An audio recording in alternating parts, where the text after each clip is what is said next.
좀 더 한 가지 좀 더 이렇게 좀 소중한 마음이 들었던 부분 하나 더 나누고 싶은데, 처음 사랑을 어떻게 하면 마지막까지 유지할 수 있을까? 그런 생각을 좀 지난주 좀 해봤어요. 지난주 우리 예수님 마음교회 수요 찬양 예배에 이렇게 좀 참여하는 가운데 갑자기 좀 그런 마음이 좀 들었어요. 너무 감사하면서 찬양했어요. 감사하면서 찬양했어요. 진짜 이것이 진짜 예배자의 어떤 그런 예배자라는 게 뭔가?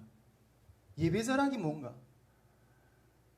우리가 찬양할 때마다 나는 예배자입니다. 막 이렇게 찬양을 많이 하죠. 그런 예배자라는 게 뭔가? 근데 그 지난주에 그 찬양하는데 이런 것이 예배자의 모습이 아닐까 이런 생각이 좀 딱 들었는데, 지금 저희 모습은 어떤 면에서 보면 육신적으로 상당히 가난해 보이고 정말 빈핍해 보이고 정말 그런 것들로 이렇게 보일 수가 있어요. 그런데 그 가난한 마음 가운데서 주님을 찬양하는 게 너무 순수해 보이는 거예요. 정말 어린 아기가 아빠의 부모의 손을 놓치면 그냥 살 수 없잖아요. 그러한 어떤 심정의 가운데서 그냥 그 사명의 자리를, 그것도 어떤 다른 어떤 연약함이 아니라 그 주님이 부르시는 그 가운데 그 사명을 감당하다가 다 떨어져 나가고, 우리 계시록에서 배웠잖아요. 계시록에서 우리 강의 들으면서 그리스도인들의 어떤 미덕이 가운데 한 가지가 고난이라고, 궁핍이라고. 왜 고난과 궁핍이에요? 신앙을 하는 그것 때문에, 사명 지키는 그것 때문에 그 핍박자들로 인해서 뺏기고 뜯기고 고문당하고 순교당하고, 우리가 요즘에 요즘에 그리스도인들은 딱 바라보면 좀 어렵네, 저 사람은 주님 앞에서 저주받았어, 이런 시각으로 많이 바라보는데, 진짜 믿는 자의 가운데는 그 고난이 오히려 그들이 미덕이라니까. 왜? 믿는 것 때문에 핍박을 받아서, 경제적으로 또 여러 가지로 정치적으로 핍박을 받아서 그런 고난 가운데 있는 그런 부분들이 있거든. 그런 것 가운데 사명을 감당하다가 다 떠나가고, 그런 것 가운데도 주님을 바라보면서 가난한 심령 가운데 나는 평생 이렇게 해야 되나? 그런 것 가운데 주님을 찬양하는데 이게 예배자가 아닐까? 예배한다는 게 무엇인가? 내가 주님을 예배한다는 너무 순진한 거, 너무 진짜 주님 내가 예배 우리가 수요 예배 나와서 예배드리고 찬양하는 어떤 그런 것들 가운데 예배드린다, 이런 차원이 아니라 그 사명을 감당하다 이러한 가난한 너무 그런 마음이 참 들었어요. 예. 그러면서 딱 들었던 마음이 또 한 가지 두려웠던 게 뭔가 하면, 내가 이 마음을 평생 유지할 수 있을까? 유지할 수 있을까? 이런 생각이 드는 거예요. 예. 왜냐하면 여러분 어떻게 했는지 모르겠죠. 아까는 제가 좀 아까 말하고 좀 반대되는 말이 될지는 모르겠지만, 이제는 하나님이 제 삶이나 교회를 성장시켜 주실 것 같아요. 성장시켜 주실 것 같아요. 예. 그러한 성장시키실 어떤 그런 시점이 오신 것 같아요. 이제는 우리들이 기도가 찼고, 우리들이 정말 주님 앞에 걸어가는 어떤 믿음의 그 시간이 어떤 그런 때가 어떤 찼다고 저는 생각하는데, 제가 48입니다. 예. 잠깐만 49이라 하지 마세요. 2년 있으면 50이에요. 저도 2년 있으면 저도 50이에요. 예, 50이에요. 근데 지금 보니까 지금 우리 때 나이 사람들이 보니까 다 저는 그 사회적으로 리더의 자리에 서가는 어떤 그런 나이더라고요. 그런 그 세대가 바뀌고, 교회에서도 그렇고 사회적인 어떤 그런 영역에서도 그렇고 리더로 서가는 어떤 그런 모습들이 많이 봐요.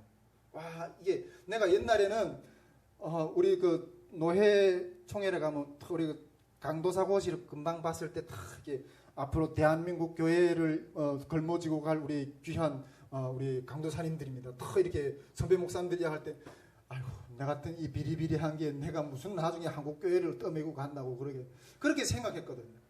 근데 어제는 그 연단의 끝에서 이제는 그 시점이 온 거예요. 어제는 이 나이가 되다 보니까 이제는 하나님이 다스릴 교회를 다스리고 세상을 다스리고 어떤 그런 담대함, 어떤 그런 역량, 어떤 그런 시야, 어떤 그런 전략, 어떤 그런 것들이 보여요, 저는. 예.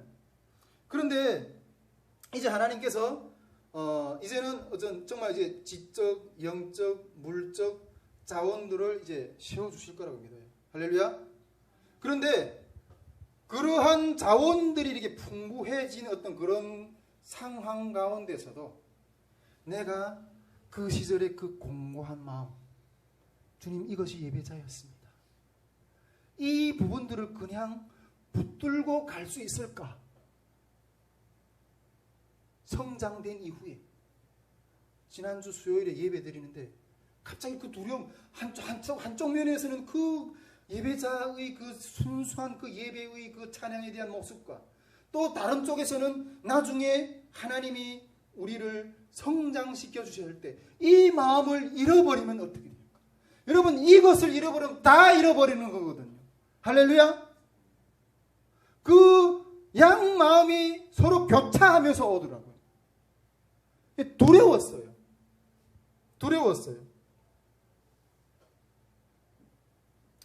육신이 공고함이 싫기도 하지만 영적인 순수함은 좋고, 육신이 풍부함을 좋긴 하지만 또 영적인 공고함이 또 올까 두렵기도 하고 그런 거. 여러분 제가 한국에 처음 왔을 때, 한국에 왔을 때도 그랬고 중국에 있을 때도 그런 이 찬송을 많이 불렀어요. 한국에 처음 왔을 때 제일 많이 불렀던 찬송이 뭔가 하면 주님여 이 손을 꼭 잡고 가소서. 주님여 이 손을 꼭 잡고 가소서. 이 고난 이 몸을, 이 노래 진짜 많이 불렀어요. 우리가 뭐 시간이 없어서 다 부르지는 못하겠지만 진짜 많이 불렀어요. 근데 제가 그때 이 손을 좀 꼭 잡고 가달라고 이렇게 불렀던 그 심정이 어땠는가 하면요, 모르잖아요. 아무것도 없잖아요. 내가 한국에 와서 뭐 아는 사람이 있어요, 아는 지식이 있어요, 뭐 자격증이 있어, 이 사회를 살아갈 어떤 토대가 있어요. 그래 누군가 나를 이끌어주지 않으면 그거 버려질 것 같은. 여러분 제 간증을 들어보면 알겠지만은 그 북경을 향하는 그 열차를 놓쳤을 때, 그 열차를 놓쳐버리면 내가 온 삶의 어떤 마지막 수단을 그래서 그 차표를 찾는데 차를 놓쳐버렸어. 말도 모르는 그 땅에서. 그래서 나는 완전히 버려진 것 같아. 그 완전히 내가 가야 될 곳을 완전히 잃어버리고 완전히 버려진 인생. 내가 이 손을 놓쳐버리면 완전히 그냥 구렁텅이에 빠질 것 같은 그런 심정으로 주님 이 손을 놓지 말라.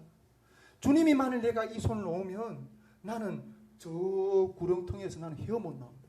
꼭 잡고 나가 넘어지지 않고 나를 이끌어달라고. 이런 심정으로 계속 불렀거든. 이 찬송 계속 불렀어요. 네.